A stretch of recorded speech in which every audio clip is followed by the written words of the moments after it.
ایک شہر سے کچھ فاصلے پر درختوں کا جھنڈ تھا۔ اس جھنڈ میں ایک آم کا درخت بھی تھا۔ جب بہار کا موسم آتا تو اس درخت کی شان ہی نرالی ہو جاتی۔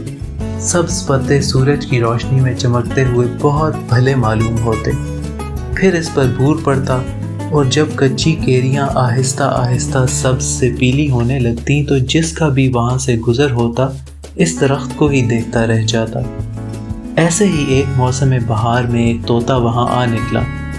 وہ بے خیالی میں اڑتا ہوا جا رہا تھا کہ پکے ہوئے آموں کی میٹھی میٹھی خوشبو نے اسے ایسا مسحور کیا کہ وہ کھنچتا ہوا آم کی ٹہنیوں پر آ بیٹھا۔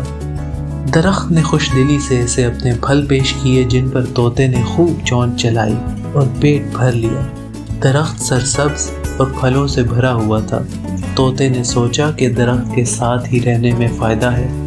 اس نے درخت کو مزے مزے کے قصے سنائے اور خوب ہنسایا۔ پھر اس نے درخت سے کہا کہ مجھے اپنا دوست بنا لو، میں یوں ہی تمہیں ہنسایا کروں گا اور ہمیشہ ہم دونوں کا وقت اچھا گزرے گا۔ طوطے کی پیشکش سن کر درخت سوچ میں پڑ گیا۔ اس کی شاخوں پر چڑیاں، فاختے، طوطے، گلہریاں اور کوے آتے، کھیلتے، آرام کرتے، پھل کھاتے، کبھی کبھار گھونسلے بھی بناتے، مگر کچھ مدت کے بعد چلے جاتے۔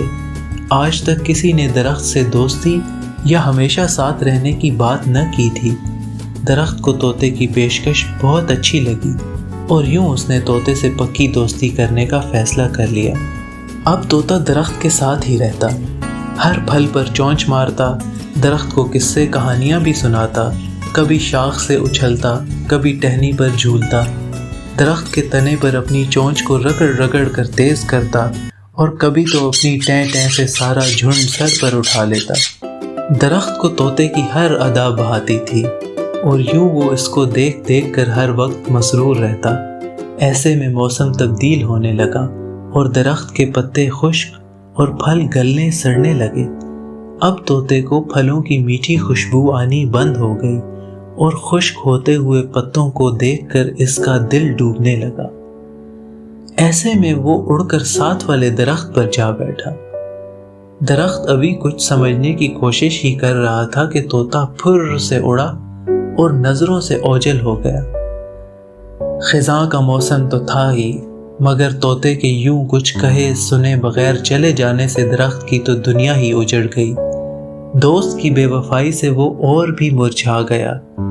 ہفتے گزرے، مہینے گزرے، موسم بدلا، بہار پھر سے آ گئی، مگر آم کا درخت پھر کبھی بھی ہرا نہ ہوا۔